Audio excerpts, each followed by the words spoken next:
Greg, are you with us? I'm with you, sir. I'm with you.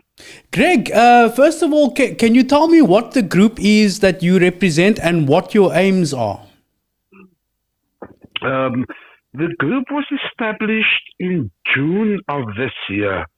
A group of parents came together and had common concerns regarding the moral decay of JG Meiring, and they then decided to start a WhatsApp group. And within a couple of months, we've reached numbers of 214, 217, and yeah, we've taken to task and all the complaints about various issues of the school with regards to discipline and no teachers. And you know what, ROSCOE, I must add, in the past 10 years, the moral decay of that school has gone completely down. It is actually worrisome. And I'm going to say it as bold as it is. I have a 16-year-old daughter, and every day I think to myself, I'm sending my precious lamb to the slaughter. And we've started the steering committee to steer this group, and we've had several consultations. We've had an in-person meeting with the North Metropole Western Cape Education Department, and to be honest, I think they are oblivious to our cause, where they are basically going procedural on us and using all forms of protocol. I mean, our first meeting we had there, we took a memorandum of 17 points, which we wanted them to sign. And the first question they asked, are we on the voters roll? The parents, are they on the voters roll of the school? First of all, are we eligible to be in the meeting with them? And you know, the type of arrogance displayed was enough to make you feel despondent. Anyway, nonetheless, she said she'll take it on advisement. You're talking about, you mean the principal will take it on advisement? No, the district manager, Wendy Horn. Okay. We took a memorandum before we go on, Greg, I want to understand what are the issues that you are bringing to attention with the school. I know for a fact, I've been told that there are issues of high staff turnover, unusually high staff turnover. What are the other issues that you're dealing with, and how can you gauge in terms of like matric pass rate and other metrics that you can see JG Meiring decaying? What exactly is that that school community is having to deal with there? Well, look. In 2016, when my youngster was in matric, the pass rate was 99. And I'm going to go on unconfirmed reports now, but I know it's less than 90. Okay. Far less than 90. And this is because of the high staff retention. And basically, there is also financial issues. We led to believe that SGB teachers are doing a passive rebellion, where they are coming in and they're just leaving because there isn't a financial stability, and I think that goes to the bitter core of the leadership of that school. I mean, the discipline of the school has deteriorated so much over the years, where there is SAPS Goodwood is every week at the school. There is a cell phone gang operating on the school premises, and acting without impunity. And the leadership are seeing this, but for some other reason, they want to go forward and blame the kids. And you know what? We are led to believe that JG Meiring has become a dumping ground of learners who has been expelled at other schools. Now, this is worrisome. What interventions has the principal and the SGB put into place or tried to put into place? Because for me, it strikes me as unusual that for a school community to start a pressure group when the mechanism and the structure that's meant to solve these things is the SGB and the SMT of the schools. What drove you to work on the outside of these structures? Well, there was talk of approaching the SGB, But the SGB is saying that this working committee is actually the root cause of the problems they are facing at JG. But one must be reminded that we started this working committee because of the issues at the school. Right. And, they are downplaying things so much that they are basically saying the working committee is the root cause of the ill discipline. Now, you must remember that the SGB, by default, has the policies in place, the admission policies, yet they are taking, and no disrespect to the Sean, they are taking on all the rejects and making JG Meiring ungovernable with the ill discipline. There's reports of teachers that's been assaulted at the school, and when it comes to the ears of the WCED, it's just washed. They would rather replace this teacher by another school than to deal with it. And this child continues with his behavior at the current school, at JG Meiring. I've also heard stories of the fights at the school. In fact, there's an article in the Tiger Burger that I'm just pulling up. Parents of learners at JG Meiring High School are taking matters into their own hands as the pleas are falling on deaf ears. More than 200 have formed a pressure group to get the Western Cape Education Department to intervene. One of the biggest concerns is the rapid staff turnover at JG Meiring. The group is drafting a petition, and then that's the one article that I've read. And then there's another article from May this year. Fights getting out of hand. School in Goodwood experiences 7 fights in 1 week.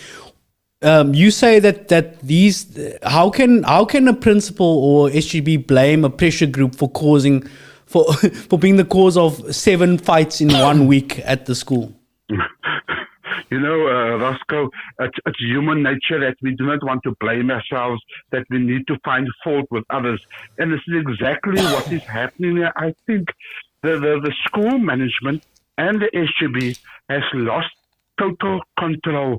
And, one would think if you are seeing a problem, you are actually engaging with the problem and you're doing nothing about it. They're more concerned about the finance of the school. I mean, a school of close than 1,000 odd learners, and he sends out the report begging people to pay school fees, and of that 1,000 plus learners, only 125 the parents of the learners paid. And a school cannot function without finances. So what happens to an SGB appointed teacher when there's no finances? Obviously they're going to go seek greener pastures. Now you must remember you have 1,000 odd learners that needs to be educated. Currently in my daughter's class there are 43 learners without the Afrikaans teacher. So what do you think when young children are left to their own devices in a class? Obviously you're asking for trouble. Complete chaos, there we go. It's organized chaos. And instead of tackling the problem and finding solutions to it, the Western Cape Education Department has put the principal on special leave. Yet the principal who's supposed to be on special leave attends SGB meetings. Who is the principal? It's Miss Bailey. Miss Bailey. Okay. Miss Bailey is the principal. She's been for the past 3 years. And I want anybody who's listening to correct me if I'm wrong. The moral decay started when this woman took over. I mean, the Western Cape Education Department actively acknowledged to the steering committee that they have 2 complaints on record of this principal, and they're dealing with it. And they also went further by saying that they have procedures to go to follow. They cannot just discipline her, And I'm thinking to myself, if this was the public sector, they would have been disciplining her, and the end would be the end would have been a dismissal. But they are protecting this principle. Never mind the collateral damage of the learners who are now facing failure because of the lack of learning. And you know what? If you can read the messages of parents Their children is taking videos of the classrooms where there is no. It's actually sad. It is so sad. And JG Meiring was a once thriving school in the community, you know. And what's happening now? Obviously, because of the moral decay, it's affecting the community. I've actually contacted the ward councillor. Who's the ward councillor?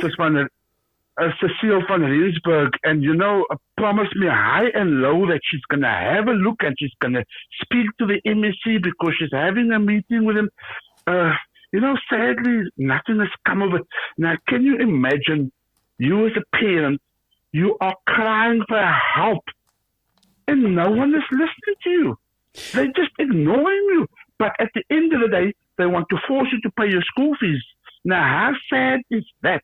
You are purchasing a product and you're not getting value for it. How sad is that? Khalid, do you have any questions or clarifications you'd like to ask Mr. Lakey? No, look, thank you, Mr. Lakey. I think it's Hi there. I think it's important that you have followed the route that you have, even though it's frustrating, even though it has fallen on deaf ears. You need to follow those processes and procedures so that it can then later, when you take it up, when you go on the airwaves, you are protected, Look, yeah. We've been advised to go procedural, but the Western Cape Education Department has got the monopoly of power. And the delayed tactics. I mean, at the end of the day, my child is suffering because of procedures and protocols which you are mentioning right now. I mean, everybody knows what the problem is at JG, but no one wants to get their hands dirty. No, I think, Mr. Lakey, what I was trying to say is that, look, firstly, it was important that you followed that, and you did.